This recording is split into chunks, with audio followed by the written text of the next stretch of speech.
Yeah, no, that's how I got it. The first one I got, my mother was panic stricken. You have to guess my house. Yeah. Well, that's sure. There's options. Right. Okay.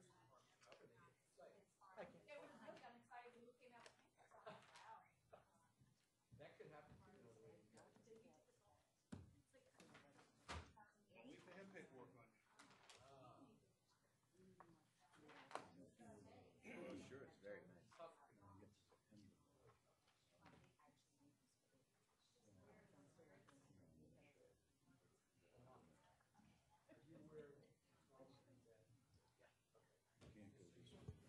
Is he still with us? Yeah.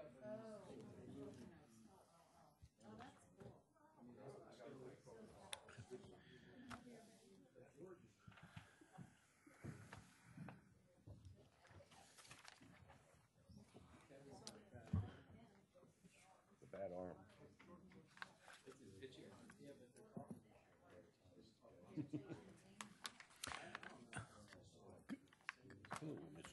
Good afternoon, everyone. I'm getting ready to start the Economic Development Committee meeting. On the agenda tonight, we have, I think we have, I don't have the paper here. Do we have a paper for the agenda? Oh, there it is. Okay, now I got it. I know. Courtesy of the floor. Do we have any courtesy of the floor tonight? Okay. Mr. Chairman, I am only acquainted with the subject matter that we're going to hear about tonight by virtue of my office. I was invited to participate in the meetings, which I cannot always attend, but I try to get to some of them with respect to this very exciting World Heritage, notion. And I can only tell you, I have become convinced that this designation would be game-changing for not only historic Bethlehem, and not only Bethlehem, and not only the north side of Bethlehem, but the north and south side of Bethlehem, for Arts Quest, for Wind Creek, for all of us, and for Northampton County writ large, including the amount of hotel tax that this designation would generate. I think you'll hear from the people who actually know something about this, that people from all over the world travel to these sites. I don't think we can even begin to imagine what this could mean for us. This is legacy building type stuff. This is the kind of thing that transcends sort of the normal stuff we do with hotel tax, like entertainment, which is cool, right, and vital and necessary.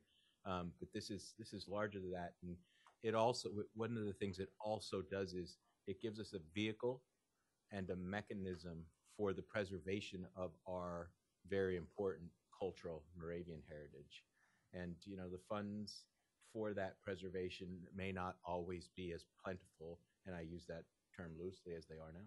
So with that, I just am really looking forward to hearing this presentation. I think Tina's going to introduce our guests. Thank you for letting me speak.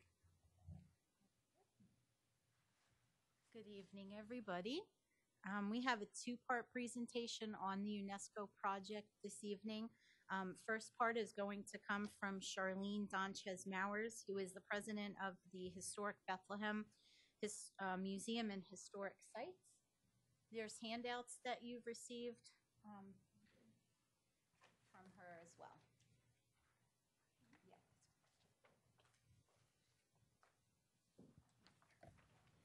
Good afternoon, ladies and gentlemen. Nice to see you, and thank you very much for inviting me here this afternoon.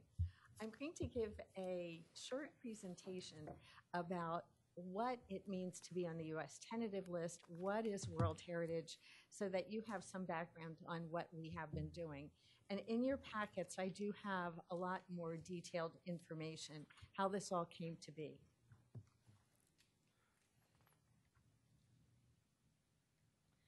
So why is Bethlehem like the pyramids? Because that's what we're going to be. We are going to be like a World Heritage Site. There are 1,100, and I'm sorry, I'm just not used to this computer. I can do it that way. Okay, The World Heritage List was established in 1972 to encourage the identification, protection, and preservation of cultural and natural heritage around the world considered to be of outstanding value to humanity. The United States was one of the first countries to sign this treaty. There are currently 1,120 sites on the World Heritage List. 24 are in the United States. 2 are in Pennsylvania, Independence Hall and the Falling Water is just added. Great Wall of China, you're all familiar with that. Pyramids at Giza, that's why I said, why are we like the pyramids? And Independence Hall, Statue of Liberty, it's the only other one in the Northeast. And in your packets, I have a list of all the current sites on the World Heritage List and all the sites in the United States on the list, and then I'll get to what is the tentative list. But historic Moravian Bethlehem is 14.7 acres in the heart of Bethlehem. That is virtually unchanged from the time these buildings were constructed. The period of significance is 1741 to 1810. And I just put together some photographs so that you can see that Bethlehem and these historic sites have a high degree of authenticity and integrity, which are what is required of a World Heritage Site. So this is the 1741 Mine House and Sisters House complex. And other than the fact that they paved the road, it's no longer dirt, they look virtually the same as they did. So here we have the 1741 Mine House, a National Historic Landmark individually listed. It's the largest 18th century log structure in continuous use in the United States. It's covered with clapboards, so you don't know that it's a log structure. The 1762 Waterworks, which is America's first pumped municipal water system. And this landmark district, which is one of only 8 in Pennsylvania and one of only 200 in the entire country, is the physical expression of the 18th century structured communal society that the Moravians had in Bethlehem. And the cemetery is very unique and architecturally distinct. This is, if you look at the outline and outlined in dark, that will give you a sense of where this is. I don't have a pointer, but the square that says West Market Street, big square, that is God's Acre Cemetery. Then the little paths come down and you can recognize the buildings along Church Street and then down into the Colonial Industrial Quarter, just to give you a sense of location. Is there an outlier there? Like number 29? There are 2, yes. Thank you for pointing that out. The Sun Inn is all the way up at the top, and the Gundy House is partway down below. The Sun Inn and the Gundy House are not considered National Historic Landmarks, but they are part of the story. The Sun Inn was literally out of town. It's exactly 1/4 mile from the main part of the community. Oh, wow. And so strangers stayed at the Sun Inn because they were out of they're town. out of town. And the Gundy House is basically putting the period at the end of the story, because by 1810, the Moravians were becoming more like Americans, and they were turning away from their typical colonial Germanic sense. And the Central Moravian Church and the 1810 Gundy House are both in the federal style. They're not in colonial Germanic style. And so they, according to the National Park Service, they and their historic office suggested that that was the appropriate time period for this landmark district. So these are 2 properties that are part of the story, but not in. Just like Burnside Plantation is also considered part of the story, but it's not in the district because of the farming. Right. Thank you. Some other buildings, the old chapel, another view of Central Moravian Church. Here's our views of the old chapel and the Bell House complex, and you can see in 1866 and today what they look like, unchanged. The Bell House complex from the other side of the building. Just wanted to point out the ram's horn hinge. There is a lot of original material culture still within these buildings. They are virtually unchanged inside and outside. The Single Sisters House complex. That's another view of Central Church. A view of the complex from the Belfry. It's very exciting to be up there. There's just a narrow little thing keeping you from falling off the end. Oh, that does sound I was a little exciting. nerve-wracking. My husband took the pictures. I just stood and pointed what I wanted. And hung on for dear life, yeah? Yeah, there was nothing there were the big bells, and we were up there in between the bell ringing. Wow. The Colonial Industrial Quarter. That's what the Colonial Industrial Quarter looked like in the 1950s. I just threw that in Wow. to give you a sense of how much it has changed. This is a view of the Colonial Industrial Quarter today. That's the blacksmith shop in the foreground, the wall of the pottery, and then in the distance is the tannery. Oops. I like the little thing, but it's very sensitive. I barely touch it, and things. Here you see another view of the tannery and the roof line of the waterworks. Excellent examples of the colonial Germanic architecture. God's-Acre Cemetery, where everyone was buried according to their groups, not in families. And you can walk along and have an African American, a Native American, and a European all buried side by side. Very unusual for the 1740s to have that happen. Christiansfeld in Denmark. Let me go back to a little bit. And in 2003, people in Denmark pulled together other historic Moravian communities around the world and said, we really need to look at this, the traditions and cultures of the Moravians that they took to various places around the world. So they had put together a whole team that visited a number of sites from the 1700s and invited these people to the first Moravian Heritage Network conference in Christiansfeld in Denmark to ask if we all would like to work together to form a Moravian Heritage Network, which we did. 2 years later, the group came to Bethlehem, and then we have stayed in touch over the years, trying to work on developing a plan to do something called a transboundary, transnational serial nomination to the World Heritage List. Christiansfeld was able to get on the World Heritage List in 2015. And I just included a few pictures so that you could see how similar Christiansfeld looks to Bethlehem. Different kinds of trees, and instead of stone, they have yellow brick. But the roof line, the design of the windows, the design of the doors is very much the same. And if it weren't for the kinds of trees, you would think you were in God's-Acre in Bethlehem. It was so similar. And then I also want to bring up Herrenhut, Germany. Herrenhut in Germany is even older, and that's where the Moravians sent out their missionaries around the world. And when their missionaries and people traveled and they established their settlements, they were taking their culture, their style and design, the ram's horn hinge, their music, both secular and religious, and their concepts of education. Everyone was educated, not just the sons of the wealthy. The school that was in Bethlehem that started, the Girls' Institute by Countess Benigna in 1742, that was the first school to educate women with the same curriculum as the boys. So the girls were learning science and mathematics, not just sewing and cooking.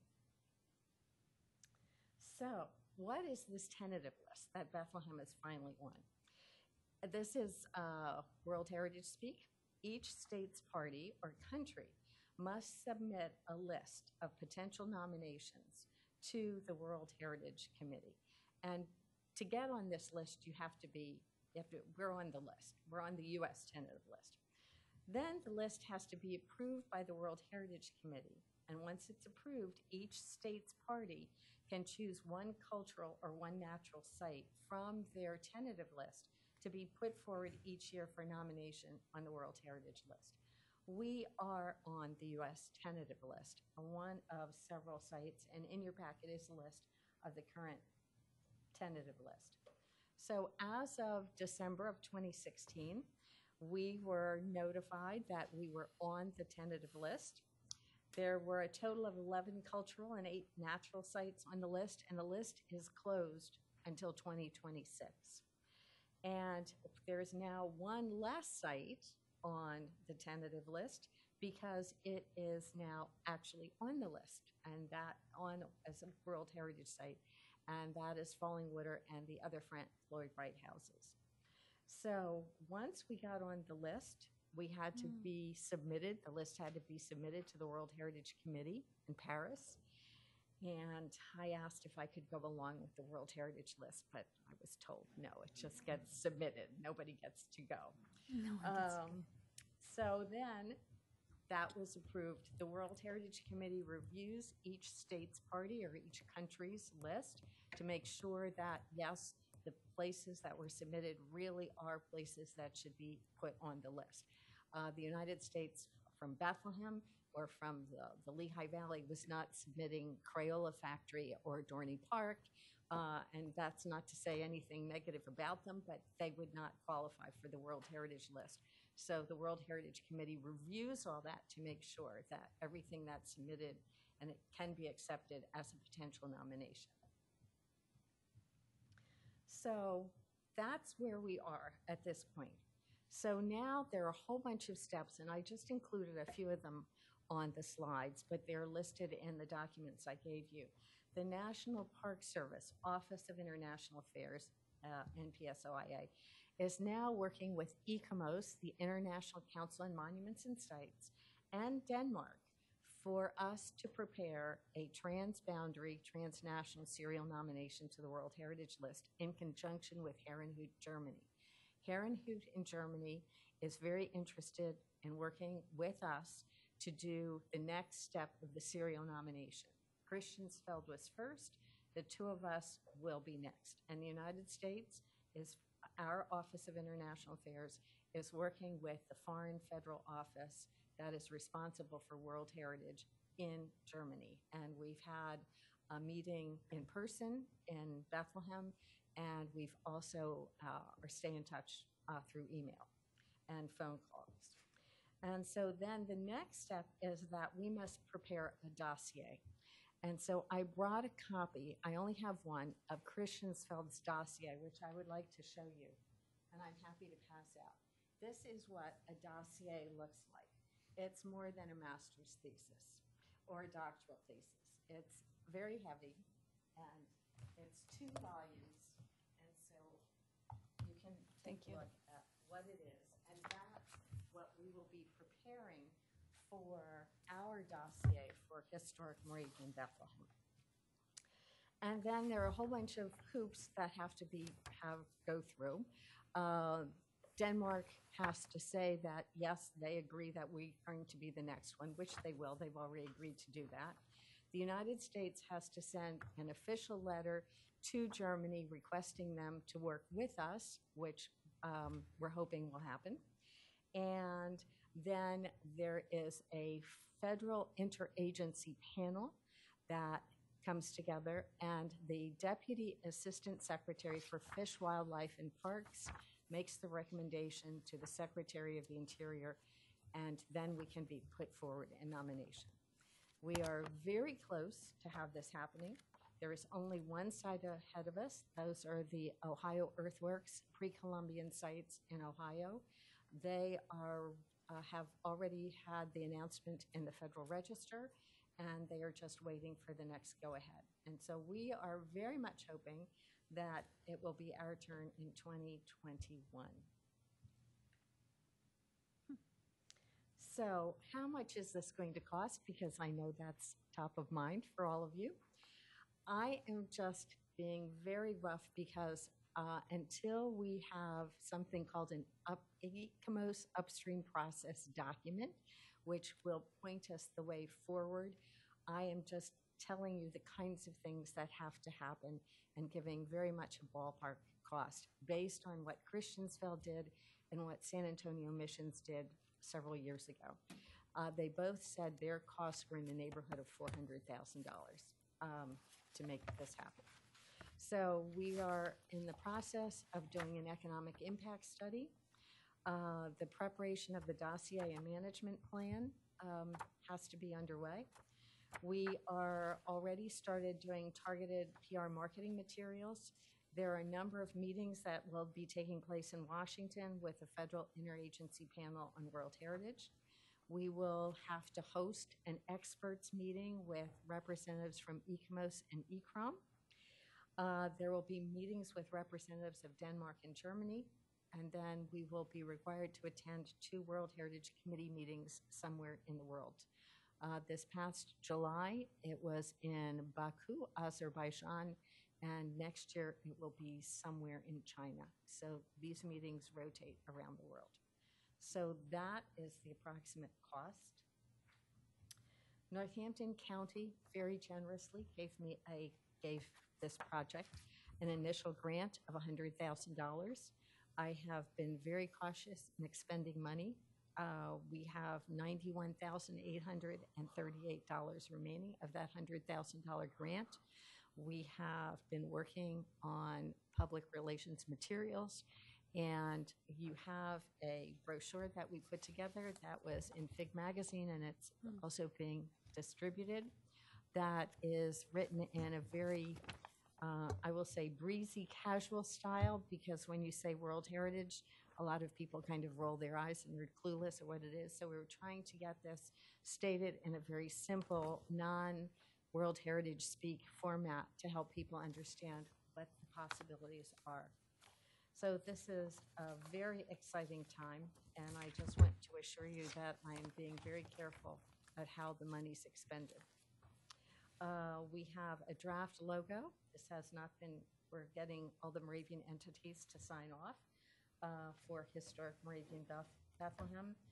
Obviously a Moravian star in the middle, and the earliest belfry in Bethlehem, which was on the bell house.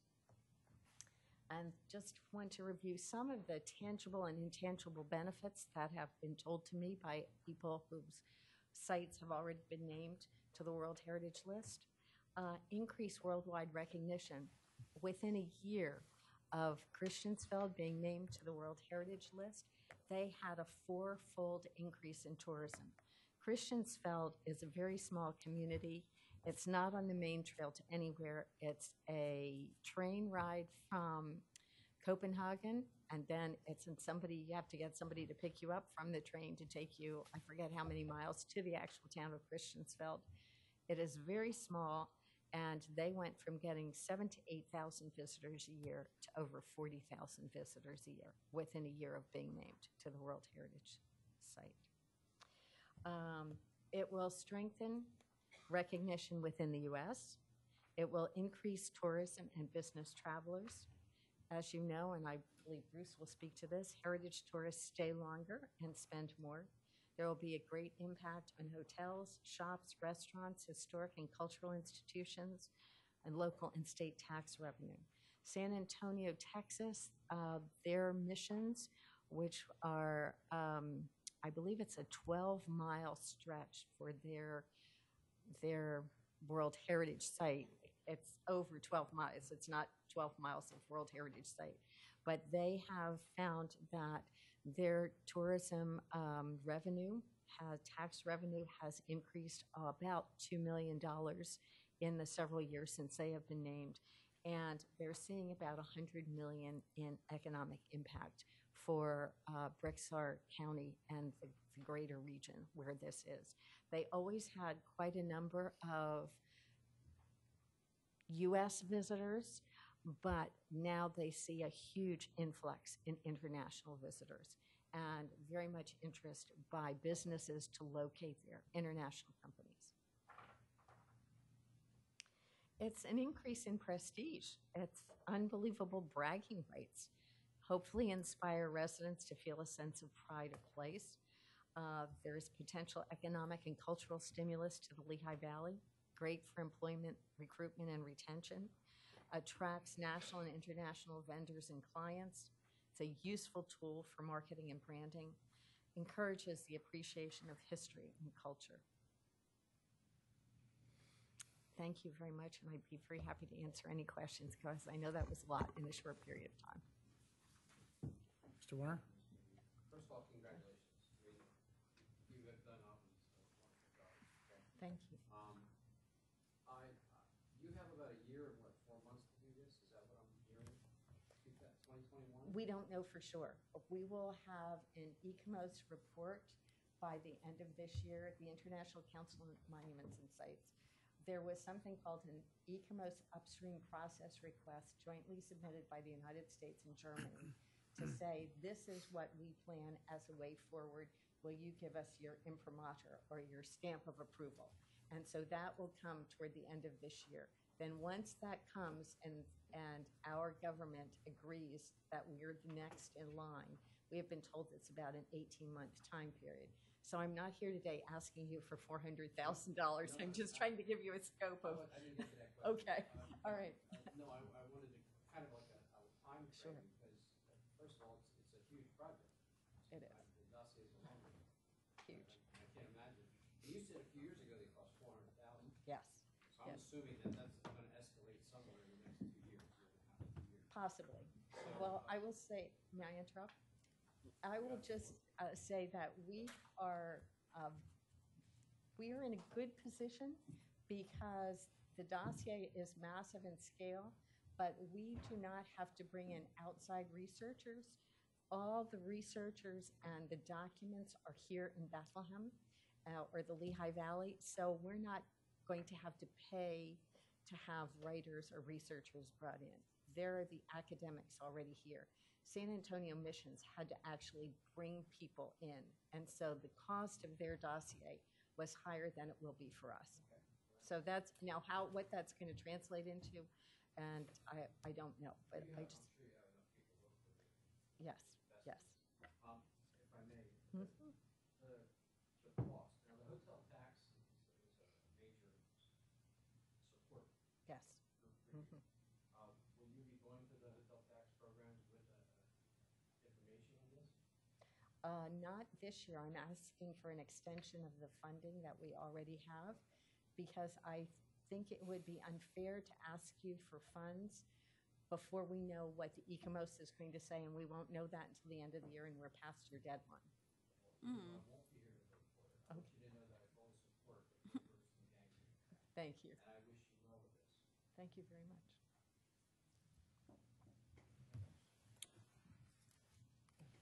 So, by putting our stamp of approval on this, does that commit us to the $400,000 or whatever is in the future?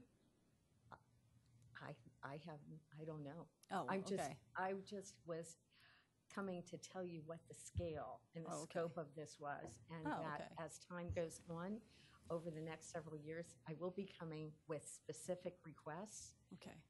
but right now I still have $90,000, Yeah, you're good. so I'm good for now. Now, if all of a sudden ECOMO says you're good to go next year, I'm going to say, whoa, okay, now what can we do? Mhm. But for So- right now, I want to be very careful and reserved about what I'm doing. So, what's the best case scenario with the ECOMOS, and what's the best worst case scen- scenario? Okay, the best case scenario is that ECOMOS will say at the end of this year Mhm. that this is a wonderful, they approve the United States and Germany doing this transboundary. Mhm. And we will be each doing our own dossiers, Mhm. but we have to work together to make sure we're saying the same kinds of things. Okay. So the statement of outstanding universal value will be the same. Mhm. But we're two separate communities, two separate countries, and it has to be under the aegis of being part of a whole. How are we telling part of that same story?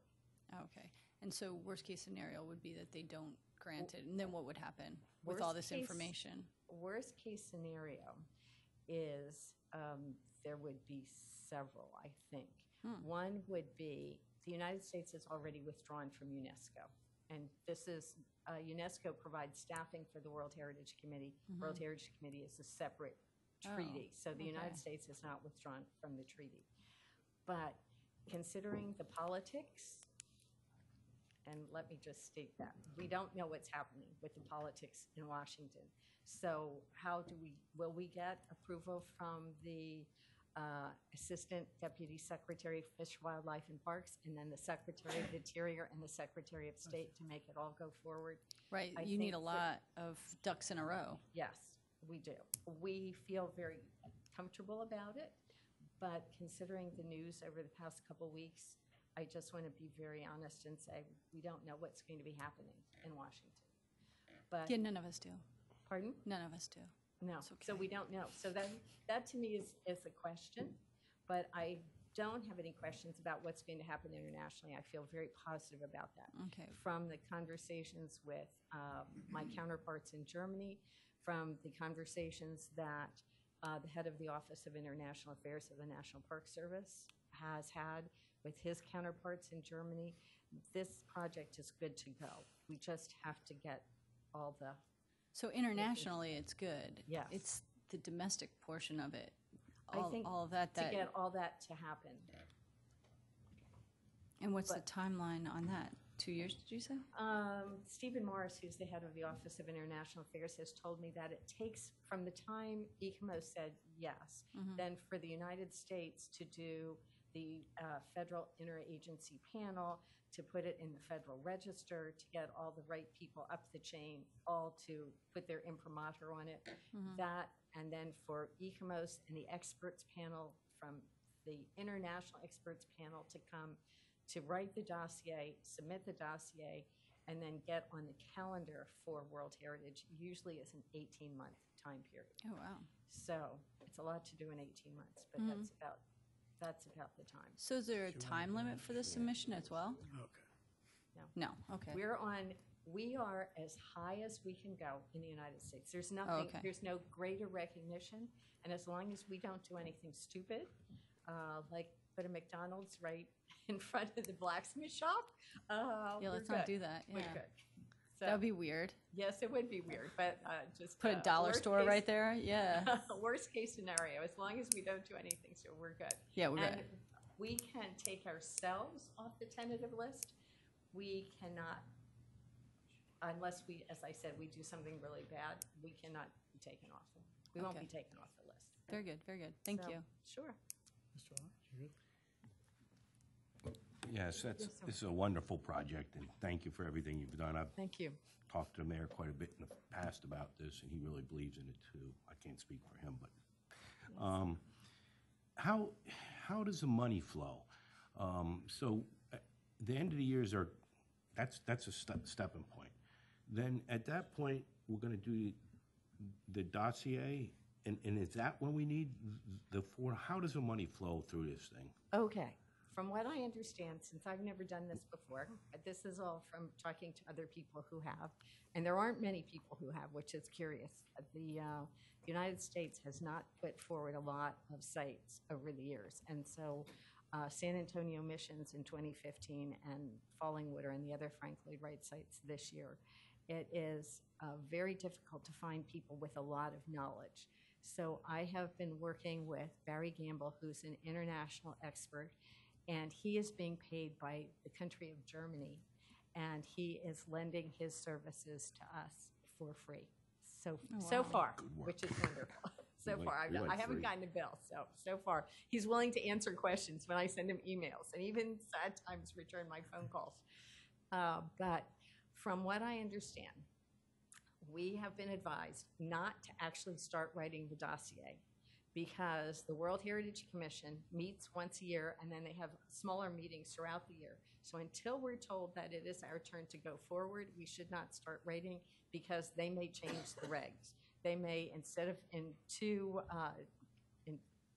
volumes, they may want everything in one volume. They may want all pictures sent digitally. There's so many changes that may take place. We're not supposed to start writing, just gathering all the information.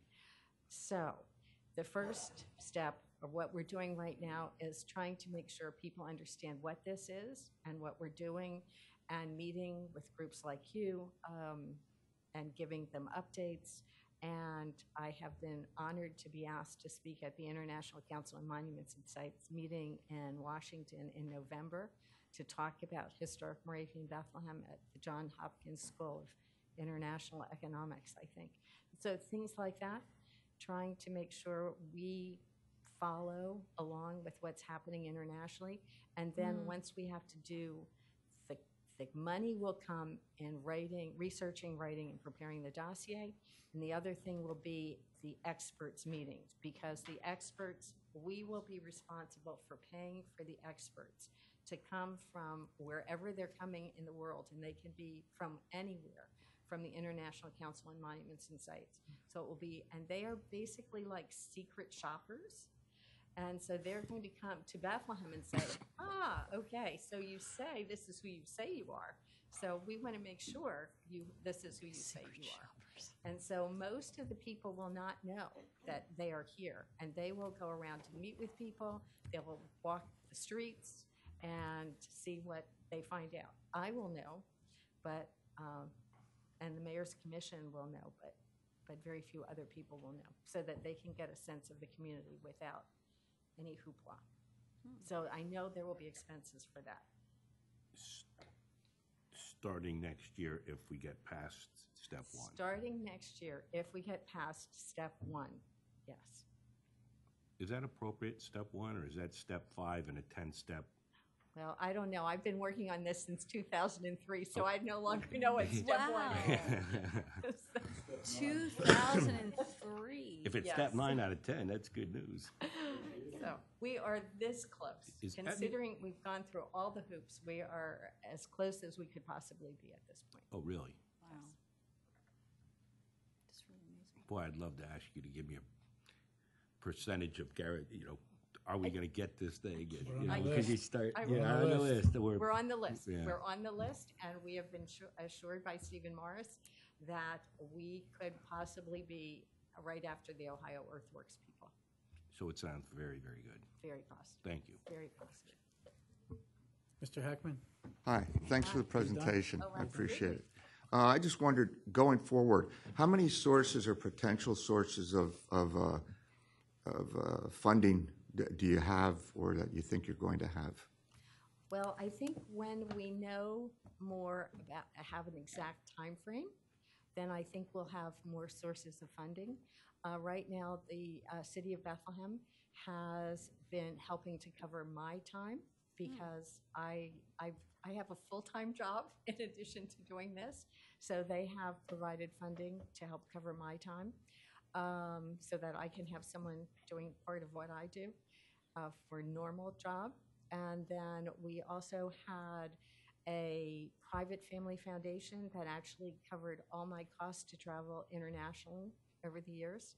Unfortunately, the husband has since passed away, and so I'm not sure that there will be any funding, but I'm very appreciative.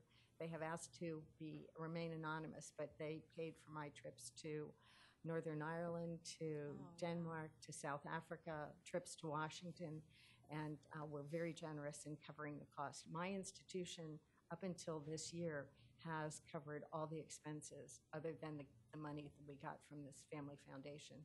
And then I have another donor that has since helped with those kinds of expenses. Thank you. Sure. Just last comment here. Two and a half years ago, I saw you came in front of council. I was in the audience at the time, and that's the first time I heard about it. And I just think this is something that we should look at getting behind, because this is a once in a lifetime thing for the Lehigh Valley, and you don't just make it to the list. So I don't think it could have happened without your hard work. Thank you. And we really appreciate. Well, I keep getting grayer, so I hope it's not too much longer. But a lot of the questions I had were answered. So do you have any questions for us? No, I just really appreciate the opportunity to come and share with you what's happening and tell you that I will need money, but not today. Okay. But not All right. today. Not All today. right. Thank you. Anyone, if you have any questions for me, even after this meeting, please do not hesitate to reach out. Tina has all my contact information. I'd Bob, be delighted. Mr. Warner? Yes. Sure. I'm looking at this natural sites list, and underneath it said mixed.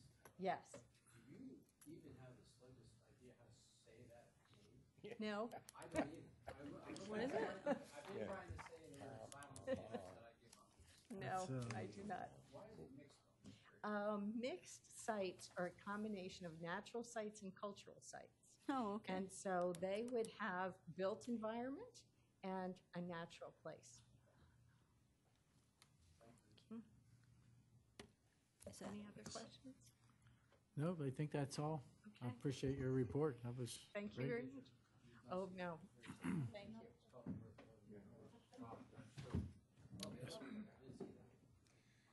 Okay, the second half of the whole UNESCO presentation is going to be done by Mr. Bruce Haynes, who is the managing partner at the historic Hotel Bethlehem, and he has been taking on the marketing portion of this program.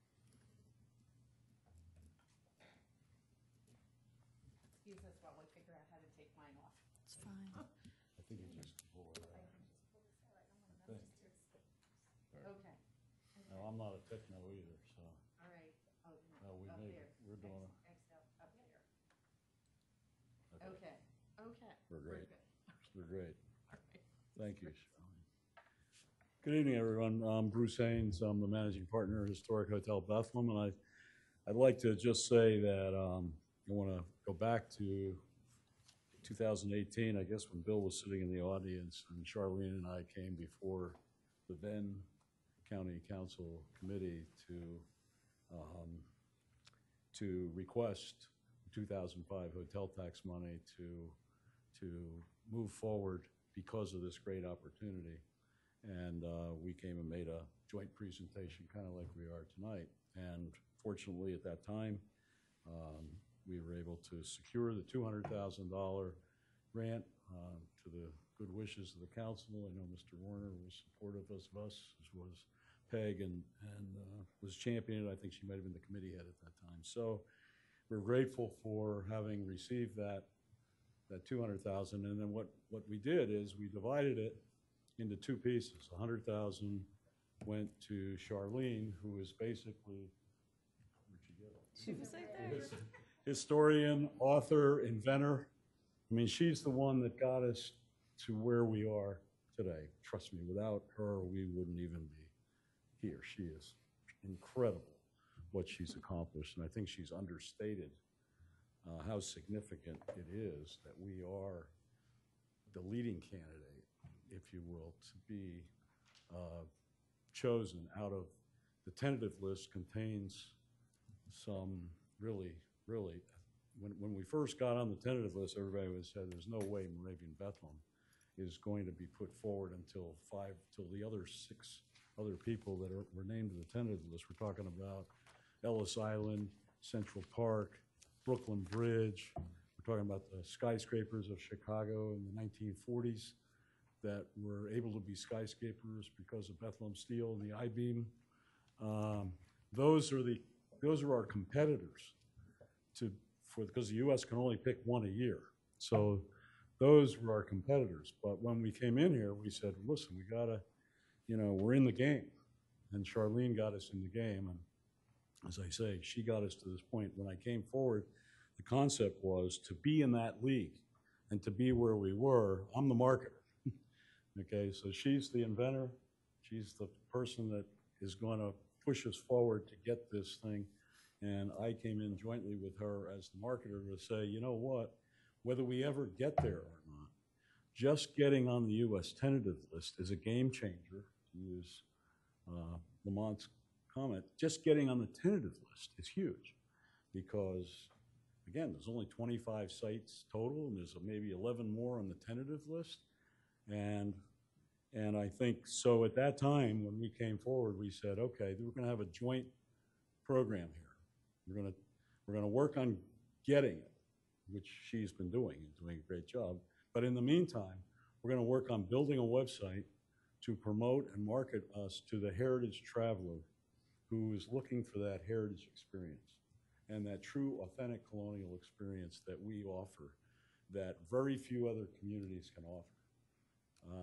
And I'll show you where we are on the website and some of those things. But basically, essentially, we're a compelling colonial historic destination, but the world doesn't know it. And so the concept that we had was, let's market ourselves before we get it, because we've got enough right here. So if I could, so I came forward as the Hotel Bethlehem. We contribute $250,000. We collect $250,000 a year in hotel taxes that goes to Northampton County. So we asked for 200 of that back to really take advantage of this opportunity. And so we have that, and Charlene talked about her 100. I'm going to talk about the 100 for the marketing effort, which, again, is designed to precede the actual designation, if you will. Take what we have and really parlay that. So I think the fact that Charlene has put us to the point working with the U.S. government. So if to put us basically in the #1 position ahead of, it's not guaranteed, but pretty 90% would say that the National Parks or Department of Interior looks at us ahead of those other great Ellis Island and all those other great sites because of two reasons. One, the fact that the UNESCO or the World Heritage likes having multinational sites so that you could have a Moravian community that already got designated in Christiansfeld, Denmark. It'd be great to have another Moravian. So that already authenticates that the Moravian communities are culturally significant. And so since we got that precedent, what makes us more compelling than a lot of these other places is the fact that we're another one, and we're 30 years before Christiansfeld. We were 1741, they were 1770 something. So that authenticity helps us, and then the fact that we're going to team up with another country, Germany, at the same time that the U.S. and Germany are putting forth another Moravian community that happened to be the mothership of all Moravian communities from the 18th century that went around the world, is even more compelling. So we're like, there's two countries coming in, working together to tag on to this thing. So I think, from my perspective, the possibility is really, really significant. I'm putting 80% on it. But, you know, if 80%. Now remember, I'm a marketer, so. Knock a couple But what I'm trying to say is that this is a big deal, really big deal. And so what we're trying to do, what we've done, is we engaged. So while she's been working that angle, what we've been doing is building a website, a very powerful, potent website that tries to tell the story of what we have to offer here. Hi, Matthew. What we have to offer here is so compelling, and we're now within, by the end of this month, we're hoping to actually roll out the website. And we've been spending a lot of time building content and really trying to, I can't tell you how many photo shoots. We've got a tremendous array of great photos. We engaged Miles Partnership. Miles is the most noted heritage travel company in America. So they're the one that's building our website, and they're the ones that are going to get us up on an SEO and Google, so we're digitally out there for the world when we roll out in November 1st, by the end of the month. And so we're in the final phases of getting this website to the point that we're going to be live and trying to get those people that are the heritage travelers. This is a very targeted marketing campaign, and it's not targeted to the general population. We're not after the families that are taking their kids to Dorney Park, right? We're after the heritage traveler, which, as Charlene indicated, is they stay the longest, they spend the most money when they stay. They want not only a historic experience, they want a unique accommodation, hotel experience, they want a shopping experience, and they want a dining experience. And we've got all of that right in downtown Bethlehem. And that's what the compelling part. So many other sites like Sturbridge Village, and quite frankly, even Colonial Williamsburg isn't a working town like Bethlehem is. We are a working live town that happens to be ingrained with an authentic colonial community. So that's the story we're going to try to get out there. And I'd like to just run through maybe a little bit of the website. Recognize that the content's still being the words are still being, then the pictures that go with it are still, we're in that phase where we're just pulling it all together, so it's not finished by any stretch of imagination, but it'll give you some feel for what we're trying to, the story we're trying to tell. So the first step is that we created a logo, which is this, Visit Historic Bethlehem, with the star, etc. And couple that with, you know, we just rolled out this weekend our visitor guides on Main Street from the annual hotel grant that we are doing through Moravian College. So that's working with the college. That same logo then carries forward. So we just put we're not calling them docents, we're calling them visitor guides. So now we're going to go bring more people here. When they get here, we're going to have people to help them find their way around. And so the idea is we have 3 podiums with the logo on. We have Moravian College students, mostly juniors and seniors, that are going to be behind the podium in front of the Sun Inn, in front of the Moravian bookstore, and and right next to the Gundy House, near the bottom of Market Street. So we're going to be engaging these people when they get here so that they have a great tourist experience when they come. So these two kind of go together. The whole plan goes together. It's this visitor guide program combined with the marketing program is important that they tie together, and that's what you see with this. So here's sort of the home page of the website, if you will. You can see we start with this great photo, actually taken from the roof of the Hotel Bethlehem, that really, I think, is a compelling photo. We call this our hero shot, that will get people's attention, and basically what we're saying is, this is authentic colonial history plus a top 10 Main Street. And we go into, Connor, we talk about the fact that it's on the U.S. tentative list for World Heritage designation. We talk about the colonial industrial quarter. We talk about the fact that this is authentic colonial history. And the reason it's authentic is because it's been authenticized by the fact that we're on the U.S. tentative list. So that gives us more authenticity than Colonial Williamsburg, which doesn't qualify to be a World Heritage Site because it doesn't have the authenticity that Moravian Bethlehem has. So we talk about the fact we got authentic colonial history. We have 3 centuries of industrial history. And we have a top 10 historic hotel. I don't know if you know, we got number 3. We have number 3 button. Named number 3 best historic hotel in the country by USA Today in August. We're very proud of that. And we have one-of-a-kind boutique shopping and extensive dining, all in one location, all within 1 square mile, containing a dozen American first. Experience historic Bethlehem. Then we come down to, let's talk about the U.S. tentative list and World Heritage. What is it? What's it about? And we're going to be having pictures. These are 2 of them, just showing the true the World Heritage 14 acres. Then we go and we talk about our top 10 Main Street, that we were named top 10 Main Street by USA Today in 2015. In addition, in 2019, our 10-day music festival on Main Street was named the #1 music festival in the country by USA Today.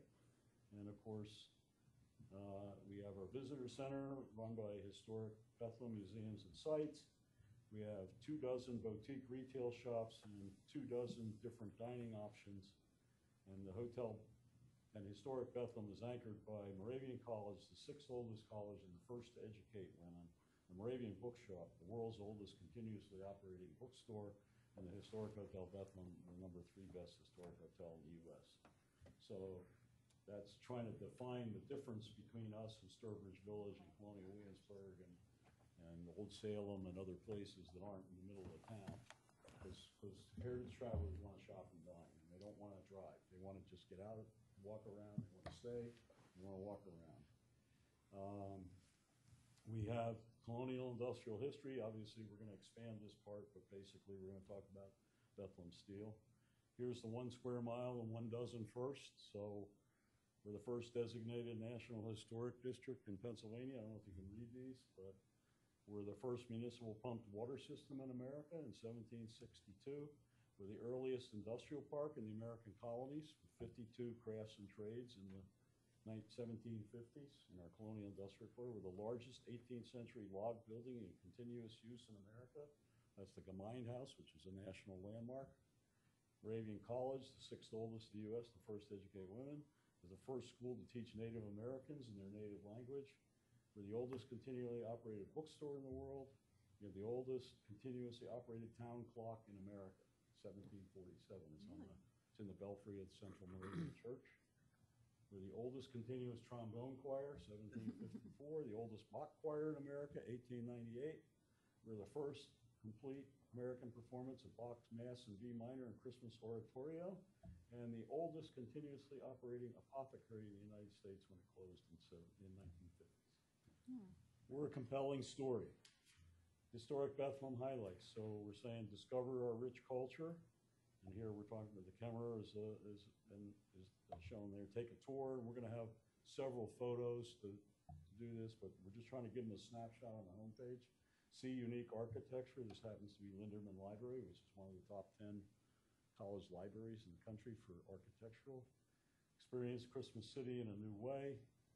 Visit historic Bethlehem, and then we have, from the locals' perspective, this is the Sun Inn. This is,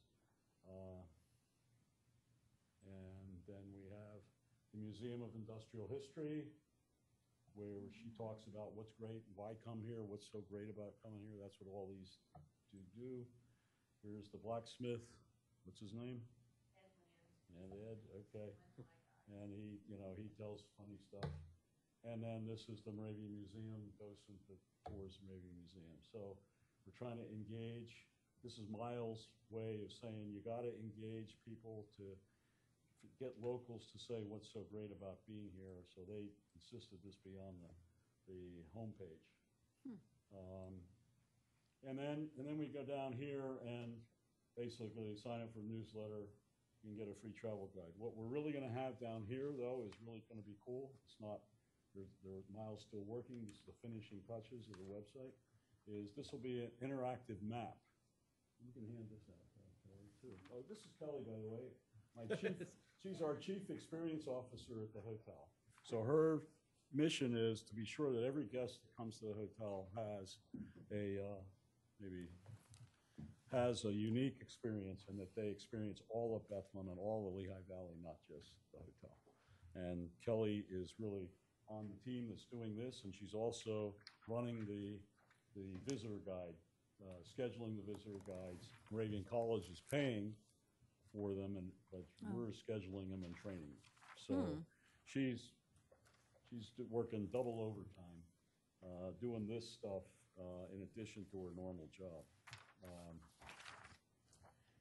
So this is essentially here, Lamont.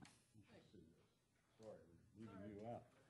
So essentially, what this is the sketches represent all the significant historic buildings in just the block of Main Street, Broad Street, the 1 square mile issue we're talking about, and so when this will be an interactive map, and when they hover over the building, it'll say what it is. Oh, neat. And it'll say this is the Gemein House. This is where this was the community center.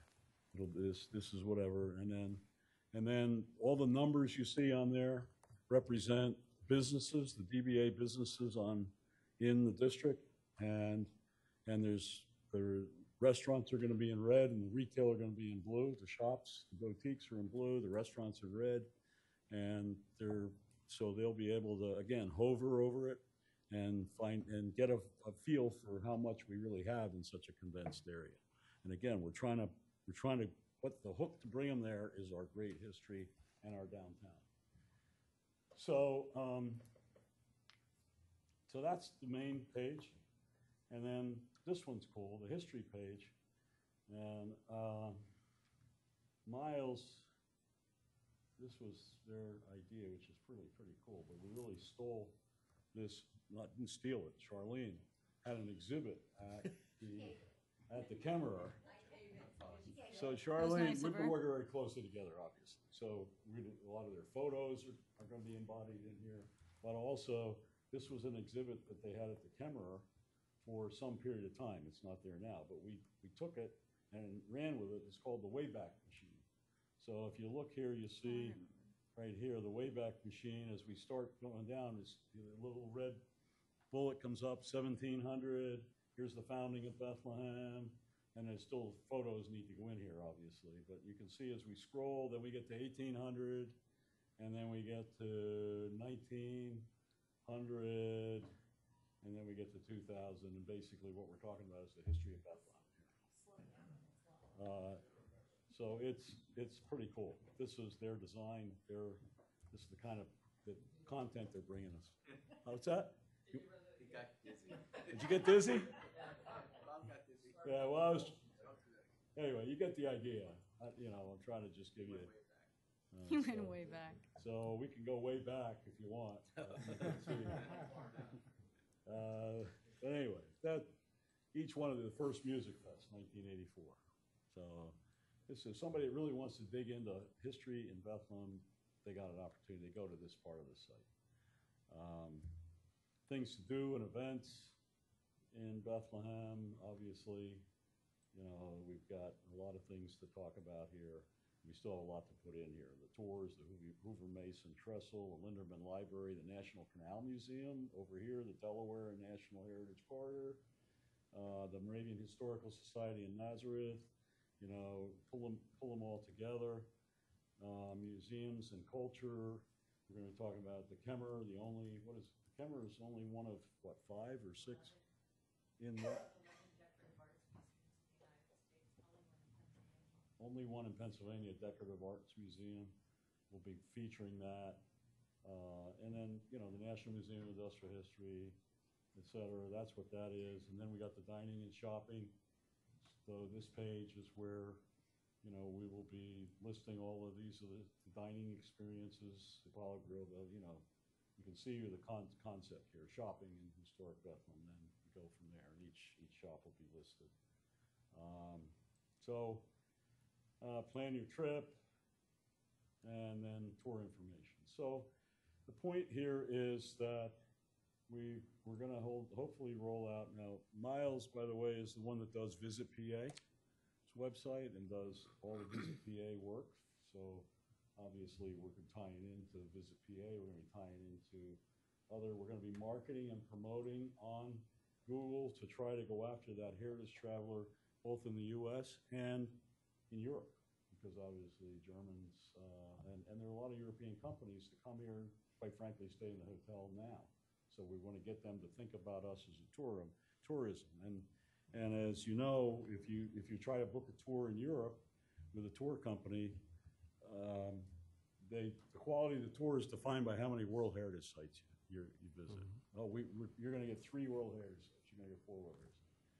Well, if they come here, we have 3 World Heritage sites within an hour from us: Independence Hall, Statue of Liberty, and Moravian Bethlehem. So great tourist opportunity to bring people, for tour companies to start bringing people to Bethlehem. So you heard about what it means in San Antonio, what it means of 4 times tourism. This is truly a game changer in that we feel it's important to get out there now and market now. We don't have to wait to get World Heritage destination. So between now and getting that destination is where we're going to spend all of the 100,000, all but 12,000 of the 100,000 this year. I'm going to ask for Tina for a carryover. I'll submit the required paperwork for 12,000. We expect to, unlike Charlene, that's saving her money for the good stuff. We're spending it. We're going to roll it out, and we're going to be spending virtually a lot of it, big time, on marketing, on rollout.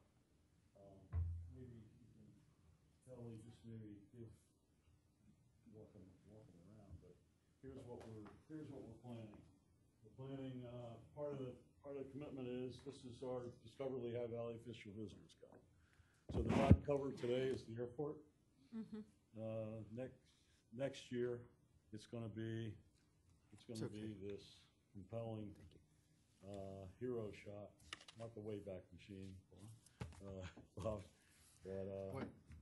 Did you go, are you doing it again? Should I wait? we're going to be creating the ad on the back page. So we're going to hit that from a local perspective so that people understand how significant historic Bethlehem is. The other thing we're doing is the Lehigh Valley is between Lehigh Valley Economic Development Corp. And Discover Lehigh Valley. The Lehigh Valley is going to be the centerfold for Delta Sky magazine in December. Huge, huge opportunity for us. And each month they feature some place, Charleston or Richmond or wherever. So the Lehigh Valley is going to be featured and reaches 6 million travelers, which is more than Travel and Leisure magazine, more than Fortune magazine, more than anybody. So for the whole month of December, and we're going to have an ad in the full page in the Lehigh Valley section to get people to understand that we're a compelling place to come and add to the Lehigh Valley character. We're going to be in Preservation magazine, which is in every hotel room and every historic Hotel of America property in the United States, which is, we're going to be in this in 2020. And so we're getting ready to really blitz the rollout. And then the next thing is you can't just do a one blitz rollout. This is about building the brand. And so really I've asked Tina that what we'd like to do is to ask for not 100, but 85,000 a year for the next 3 years to continue this effort and build the brand and build the tourists to come here. So, and it's most of it, since we've developed the website, most of it's really going to be about marketing and advertising and SEO and Google AdWords and all of the good stuff that we can use Miles' talents to get us out there in front of anybody and everybody we can. So that's essentially what we have put in for a 3-year request for that. I would also hope that maybe we could lock up, 100,000 a year for Charlene, because I think she's going to need it, and I just don't want to. I think we've got a really, really good chance, and if the U.S. somehow isn't going to be, if the U.S. is going to be considered, continue to be considered, and they are so far, the Ohio Earthworks next year, and we just got the Frank Lloyd Wright. The fact that we're probably at the top of the list is, if the U.S. isn't considered at all, none of the other places will get it either. And if we are, we're going to be it, I think. I'm confident. So, and that's my confidence in the lady behind me. So what questions you have, I would welcome anything that you may have on this.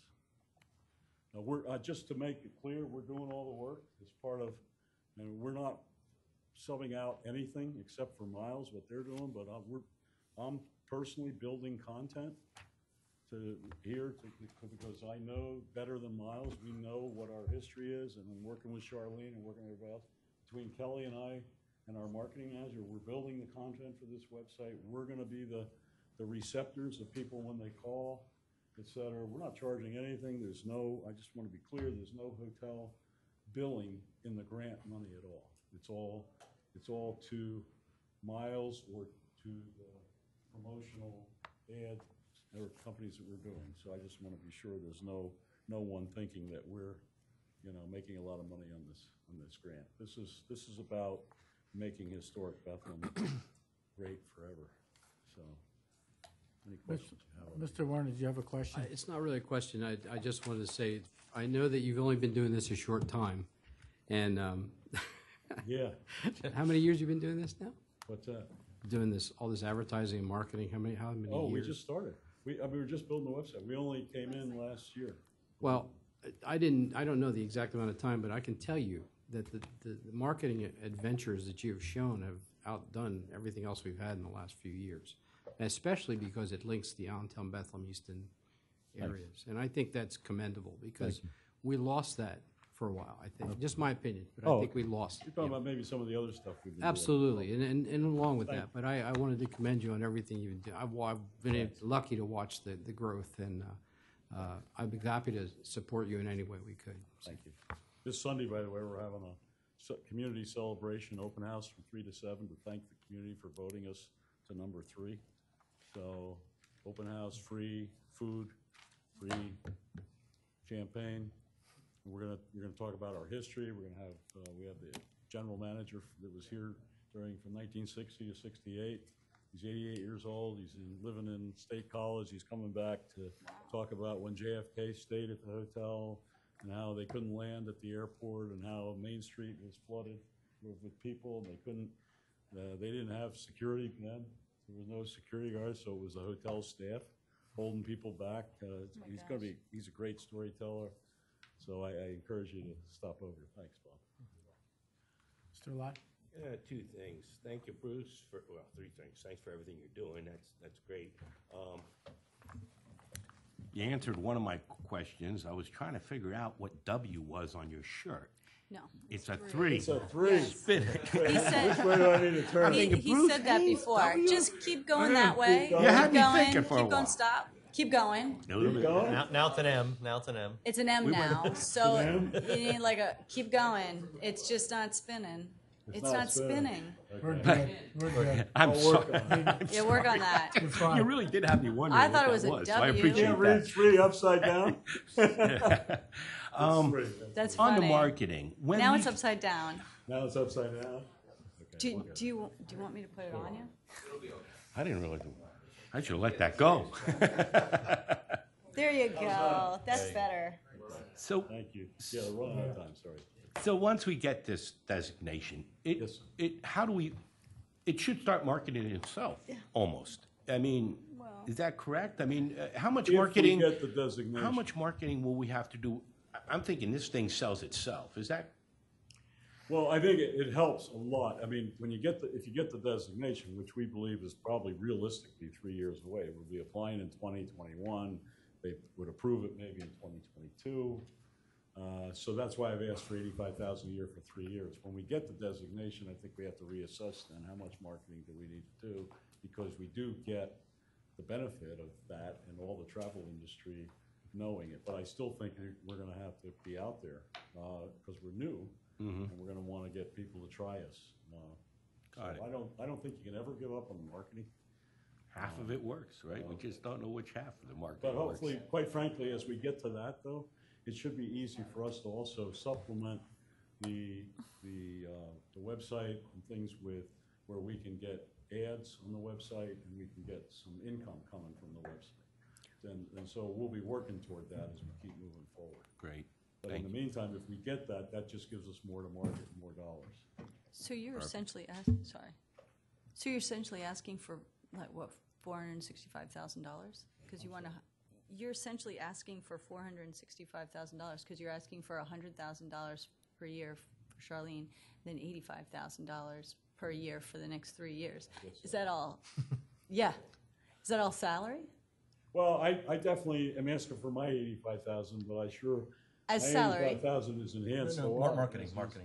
By Charlene, but But when you say me, does it when go? I say me, the marketing aspect. Oh. Remember, there's two. That's what I asked. There's Is it two for a pieces of salary? the grant. I shouldn't be speaking for Charlene, but I am asking for the marketing piece of the 2005 grant that we've been doing to continue for another 3 years. Okay. At 85,000 instead of 100. Okay. So I'm asking to reduce it, but keep it at 85 for 3 years. Okay. What Charlene will need just depends on if she gets the nod. Okay. I thought you meant it was directly for you, for No. her. You were asking for your salaries, for your No. marketing. The Right, 85 I'm right. asking for is to continue the marketing. Okay. I'm just There's clarifying no that. compensation, again, going to the hotel. Excuse me, Bruce, it's very quickly. Yeah. And Bruce will remember this, I think. My vision is they're a package, even if they don't necessarily envision themselves as a package. Right, So they complement whatever each other. council eventually decides to do with respect to this wonderful, maybe region-changing proposal, then we'll figure out with them how that money gets divided up. Oh, okay. Yeah. Very good. That's how I look at it. Like, you can ask for whatever you want to you, and I have a little bit different sort of way of doing that business, but I just wanted to let you know that. That's fine. Yep. We'll I figure sort it of out, see man. I sort of see them as an aggregate at the same basket, and then we'll Sure. figure out what goes where. It's all Okay. about the- Right. It's all about making sure we get the designation. Right, that has to come first. Let the semantics play out in hotel tax lines. So all this, does all this want to come out from the hotel tax? Mr. Heckman? Wait till she's. Oh. No, you it's have fine. another I'm question? fine. You sure? Sure. Mr. Heckman? I'm gonna, Bruce, hi. And I appreciate, I think it's great. I know Bethlehem went through a period where the Main Street and the historic could have gone downhill. We got close, having lived there now for so many decades. And I think that being able to, in some cases, bring it back. I remember the boards on Main Street, and you remember the plaza on. So, and I think this is great. And I certainly, like everyone else, I want to congratulate both you and Ms. Donchas. But I'm going to ask you the same question, because I ask anybody who comes in and asks for money, because I got to promote it, and the executive used regional. So that's part of the reason I bring this up. What other sources of income are you pursuing or have pursued to help fund this besides the county of Northampton? Ron, I have not, because I kind of looked at this as an ideal hotel tax use for driving tourism, so from my perspective, I came to you guys because I think this is really a perfect use of that. I have not sought additional funding on it. Oh, no, I always ask that question. And you're not alone. There are those who have come to us who pretty much want us to sign over the hotel tax to them for a decade. You're not doing anything that's that out there. I just was curious because I think, and this does tie in, as the executive says, he sees it as an aggregate. And I don't say this because I'm very much into the history of our entire region, and we happen to be in a very historic part of the country, historic part of the state. Sometimes I think that I'd like to see the state and the federal government, bring a few big cardboard checks for things like this, as opposed to some other things. And that's all. And it's not about you. It's just that I think sometimes our federal and state governments are long on speeches and short on funding. But they do make the public appearances when you set it up. So there's that. But no, thank you. It's not a great amount of money, but I just wanted to ask you that question.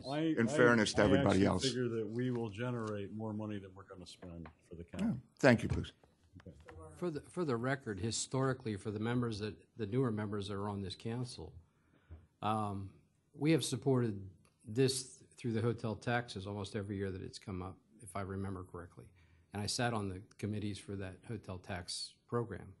And everything that has been done with the Hotel Bethlehem and also the Bethlehem programs has been finished very, very well, and has also always helped the visitors and tour programs of the Lehigh Valley. So I just so you know, this is something that is just going to enhance the whole program.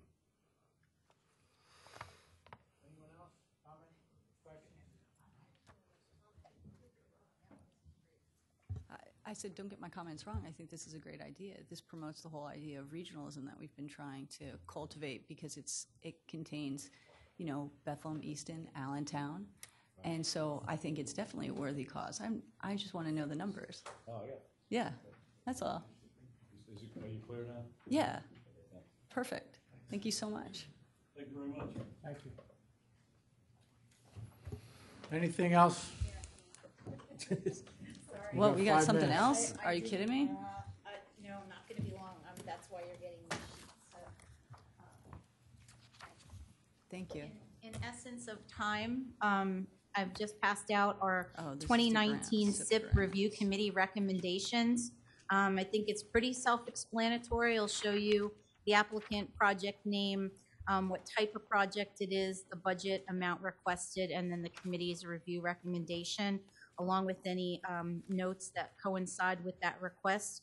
If you have any questions, please feel free to reach out to me directly prior to our next meeting. Okay? Any questions?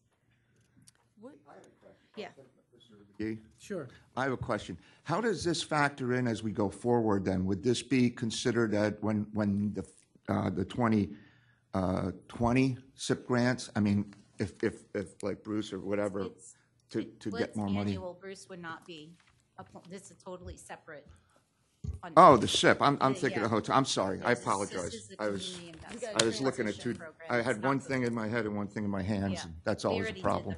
the hotel. Okay, thank you. Purchase of sewer cheddar. Can you send out what these municipalities received like last year and that, Sure. just in an email or something like that? Just the municipalities or all Well, of them? any of the ones.